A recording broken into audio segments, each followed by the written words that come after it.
Hello, students of Standard 8. Welcome back. I am here with your same chapter in history, chapter number 2, establishment of British rule in our country.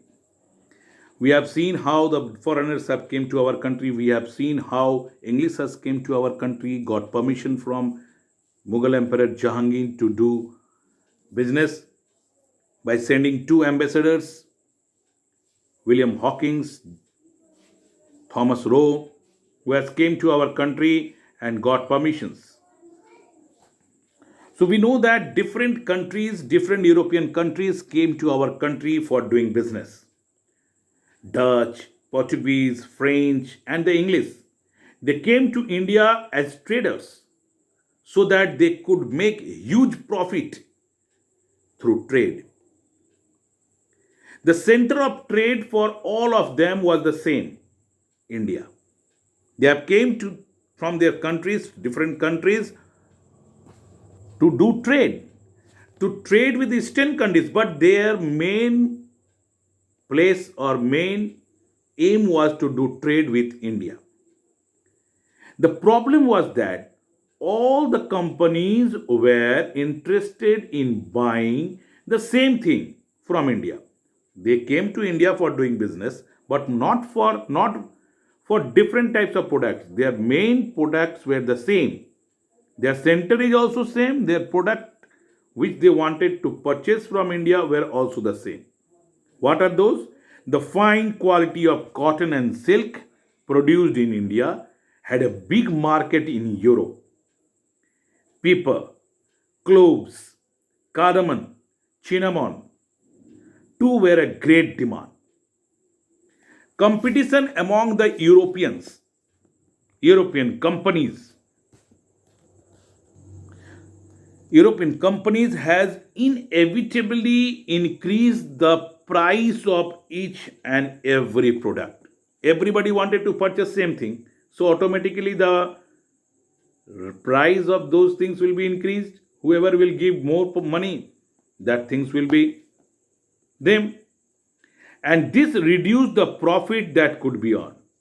And when the price became high for purchasing, so they have to also sell the product at high rate, their people will not purchase, so the profit became little less. So there is only one way by which they can gain the total market. They can control the market. How? By overpowering the others. The only way of trading companies could flourish was by eliminating rival competitors. The urge to secure markets therefore led to fierce battles, though so they started having a fierce battle among themselves between the trading companies. Through the 17th and the 18th century, they regularly sank each other's ships.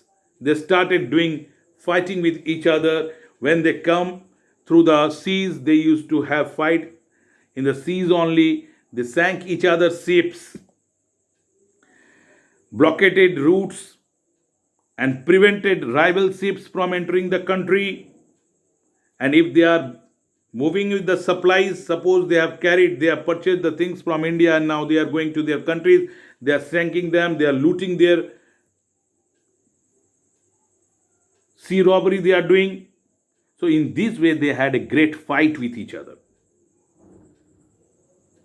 Now you see, in India too, inside India too, there were a great rivalry between the rulers of our own country. They also started fighting for the territories, emperorship. After the death of Mughal Emperor Aurangzeb in 1707, there were no big ruler or there were no such powerful ruler who can control the full country, territories of our country. There was a great political rivalry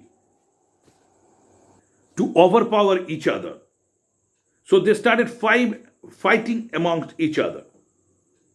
Taking advantage of this political confusion, Alivardi Khan, the governor of Bengal, declared himself independence, who was under the Mughal emperor. Alivardi Khan of Bengal, he has declared himself independent. Previously, he was under Mughal emperor. Means he was the governor of Mughal. Mughal king has made him the governor to look after the state. Now, when Aurangzeb has died, Alivardi Khan himself declared the king of that particular territory of Bengal. He was shrewd enough to keep European merchants under control. Alivardi Khan, although he was a governor, he went against the Mughal, but he has not allowed the European countries to do whatever they wanted in India. They kept control the European traders, that you have came to do trade over here, you do trade. Don't interfere in the political activities of our country. His grandson, Alivardi Khan's grandson, Siraj-ud-Dowla, succeeded him in 1776. When Alivardi Khan died, his grandson, Siraj-ud-Dowla, became the king or Nawab of Bengal in 1756. He was suspicious of the intention of the English. He also was against the European control in our country. He also told the European traders, you came here to do trade, not to stay here.